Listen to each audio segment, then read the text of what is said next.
안녕하십니까. 오늘은 혁신경영에 대해서 여러분과 함께 생각해 보기로 하겠습니다. 우리가 혁신경영이라고 하면은 경영 환경의 변화가 급속하게 진행되는 상황에서 전략 실행의 정점에 위치한 이슈라고 할 수가 있겠습니다. 오늘 이렇게 간밤에 눈이 오는 이 까지산 전경을 바탕으로 해서 여러분과 함께 혁신경영, 우리가 이야기를 하는 경영혁신, 이렇게 이야기하고 있는 부분에 대해서 한번 같이 생각해 보기로 하겠습니다. 혁신은 기업 내부의 모든 활동에 접목될 수 있는 그런 이야기입니다. 조직의 혁신, 기술의 혁신, 프로세스의 혁신 등 이전의 운영 방식을 탈피하여 변화한 그리고 변화할 환경에 대한 기업의 능동적인 반응이라고 할 수 있겠습니다. 한국 기업들은 1997년 외환위기 이후에 새로운 환경에 당면하게 되었는데, 적극적인 시장 개방 정책으로 인한 외국 글로벌 기업들의 진입으로 경쟁의 경계가 확대되었습니다. 그리고 이에 대응하기 위해서 국내 기업들은 글로벌 스탠다드로 불리는 선진 경영 방식을 따라가야만 했습니다.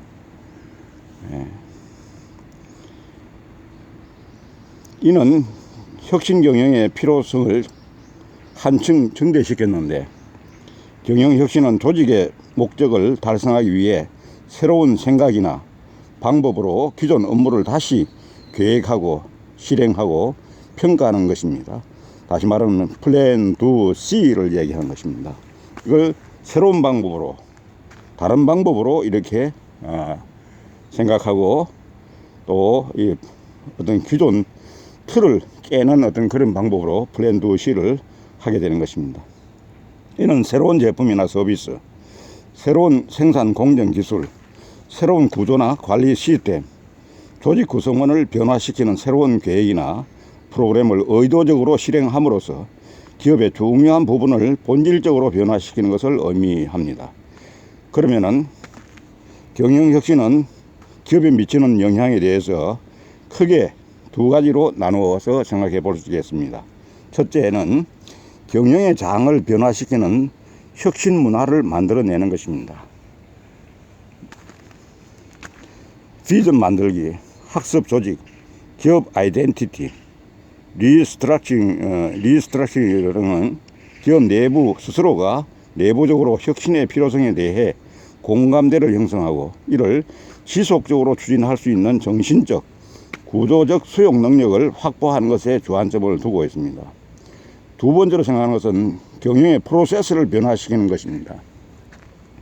혁신 추진의 바탕을 형성한 후에 기능적인 변화에 초점을 둔 다양한 기업들이 존재를 하는데, 장기 전략 계획, 경쟁 전략, 영점 기준 예산, 신인사 제도, 리엔지니어링, 다운사이징, 시간 기준 경쟁, 전사적 품질 경영, 전략 평가 시스템, 식스 시그마 등은 기업의 기능적 향상을 목적으로 하는 것입니다.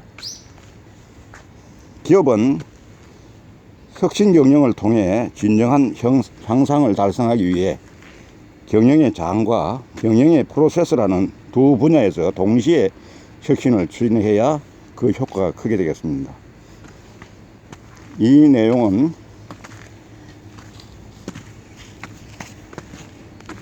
조동성 씨가 지은 조동성 전략경영 5의 경영 전략의 미래는 무엇인가 중에서 중요한 내용을 발췌하였습니다.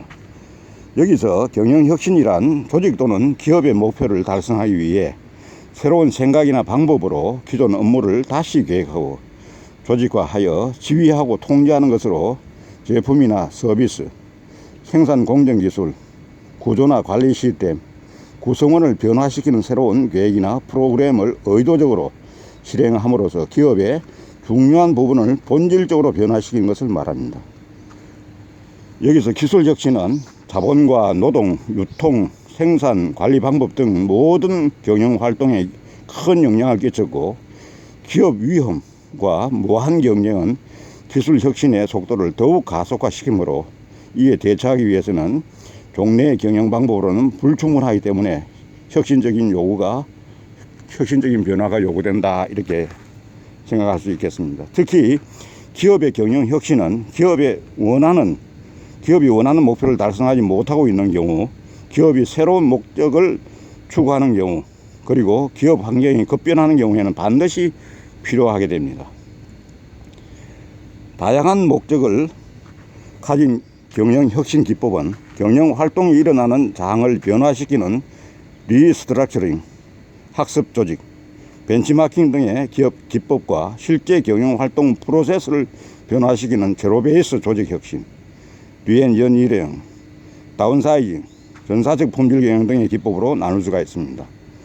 전자는 경영 내용 중 특정 부분에 영향을 끼친다기보다는 기업 전체 차원에 영향을 끼치고 경영 활동의 환경을 변화시키는 근본적인 경영 혁신 기법에 속하며, 후자는 경영 활동의 적용 대상인 기업의 수준에 따라서 적용을 달리하여 관리와 업무 처리의 방법을 변화시키는 기법들입니다.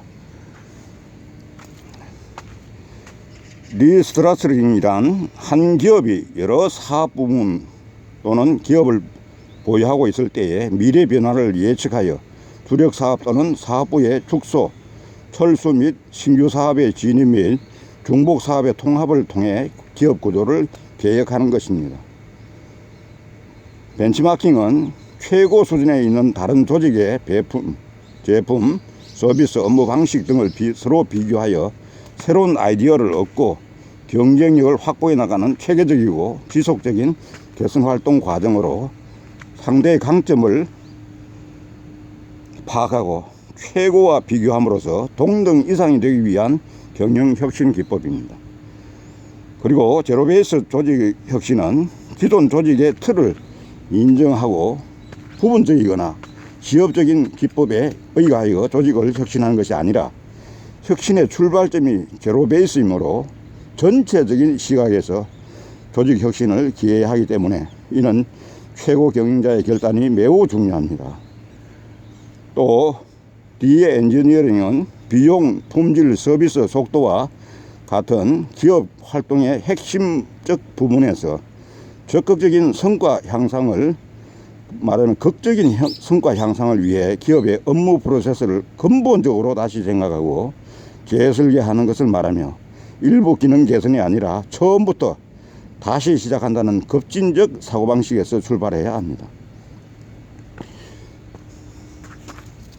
피터 드러커는 혁신적인 경영자란 15살의 소녀처럼 유행에 민감해 다른 기업에서 새로운 경영 혁신 전략을 활용하는 것을 보면은 즉시 자기 회사에 적용하고 싶어하는 사람이라고 했습니다. 사실 경영 혁신 기법도 시기적 상황에 따라 달라지므로 계속 혁신을 해야 하며, 이 세계의 만병통치약과 같은 경영 혁신 기법은 없기 때문에 자기 회사의 현상을 제대로 파악하고 그 현실에 맞게끔 적용해야 성공을 할 수 있을 것이라는 생각을 합니다. 아무쪼록 여러분이 몸담고 있는 조직, 기업의 경영 혁신이 꼭 성공하시길 바라고, 그래야만은 이렇게 치열한 경쟁, 무한 경쟁 시대에 살아남을 수 있는 어떤 돌파구가 될 것이라고 생각해서 오늘 안내 말씀드렸습니다. 감사합니다.